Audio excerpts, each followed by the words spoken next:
بسم اللہ الرحمن الرحیم۔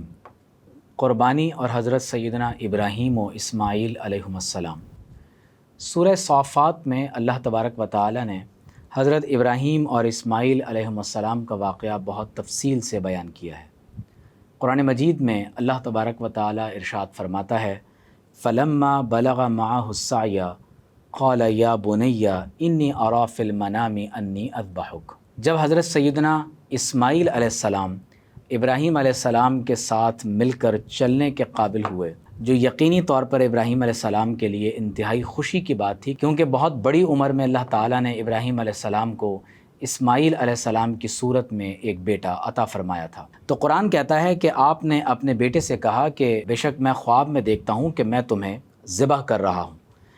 اللہ کے نبی کا خواب بھی اللہ تعالیٰ کی طرف سے وحی کی ہی ایک صورت ہوتی ہے، اسی لیے اصحاب ایمان کے سچے خوابوں کو نبوت کا ایک جز کہا گیا ہے۔ ابراہیم علیہ السلام نے اپنے بیٹے سے فرمایا کہ فانظر ماذا تری، آپ غور و فکر کیجئے کہ اس بارے میں کیا کہتے ہیں۔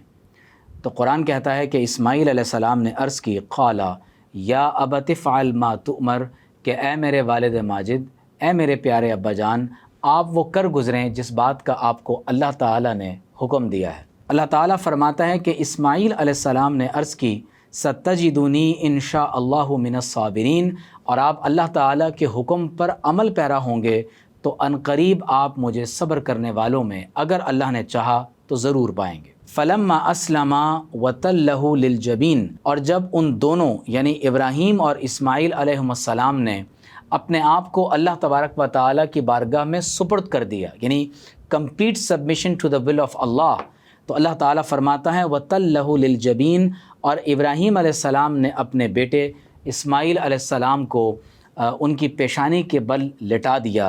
وَنَادَيْنَاهُ أَن يَا إِبْرَاهِيمُ، اور اس وقت اللہ تبارک و تعالیٰ نے خود ابراہیم علیہ السلام کو ندا فرمائی اور فرمایا کہ اے ابراہیم قد صدقت الرؤیا، آپ نے اپنا خواب سچا کر دکھایا۔ انا کذالک نجزی المحسنین، بے شک اسی طرح ہم احسان کرنے والوں کو جزا دیتے ہیں۔ فرمایا ان ھذا لہو البلاء المبین، فرمایا بے شک اللہ تبارک و تعالیٰ کی طرف سے اس خواب میں اور اس کی تعبیر میں بہت بڑی آزمائش تھی۔ وفدیناہ بذبح عظیم، اور ہم نے اسماعیل علیہ السلام کے بدلے میں ایک بہت عظیم قربانی کو فدا فرمایا۔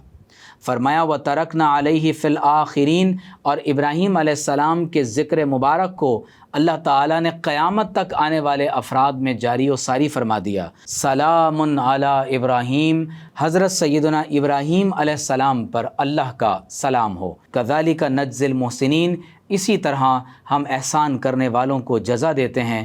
انہ من عبادنا المؤمنین، بے شک آپ ہمارے اہل ایمان بندوں میں سے ہیں۔ قرآن مجید کے اس پورے واقعے سے یہ بات معلوم ہوتی ہے کہ حضرت سیدنا آدم علیہ السلام کے عہد مبارک سے جو قربانی کا سلسلہ چلا آ رہا تھا، اللہ رب کریم نے حضرت سیدنا ابراہیم علیہ السلام کے دور مبارک میں قربانی کی اس سنت کو اس انداز سے امت میں جاری و ساری فرما دیا کہ اللہ تبارک و تعالیٰ کے حبیب علیہ الصلاۃ والسلام خود فرماتے ہیں کہ سنت ابیکم ابراہیم، قربانی تمہارے جد امجد حضرت سیدنا ابراہیم علیہ السلام کا طریقہ کار ہے۔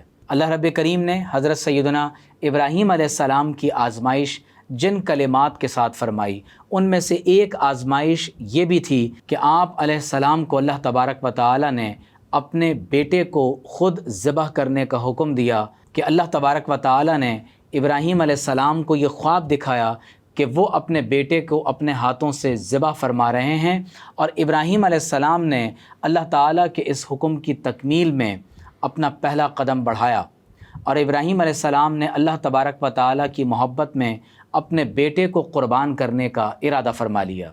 گویا کہ اس پورے واقعے میں ہمارے لیے یہ نصیحت ہے کہ اللہ تبارک و تعالیٰ کی محبت میں اگر ہم اس کا قرب پانا چاہتے ہیں تو ہمیں اللہ تبارک و تعالیٰ کے راستے میں اپنی محبوب ترین چیزوں کو قربان کرنا سیکھنا ہوگا۔ اللہ تعالیٰ نے حضرت سیدنا اسماعیل علیہ السلام کا فدیہ ایک جنت کے مینڈھے کے ذریعے سے عطا فرمایا، اور قربانی کی اس سنت کو قیامت تک آنے والے لوگوں میں جاری و ساری فرما دیا۔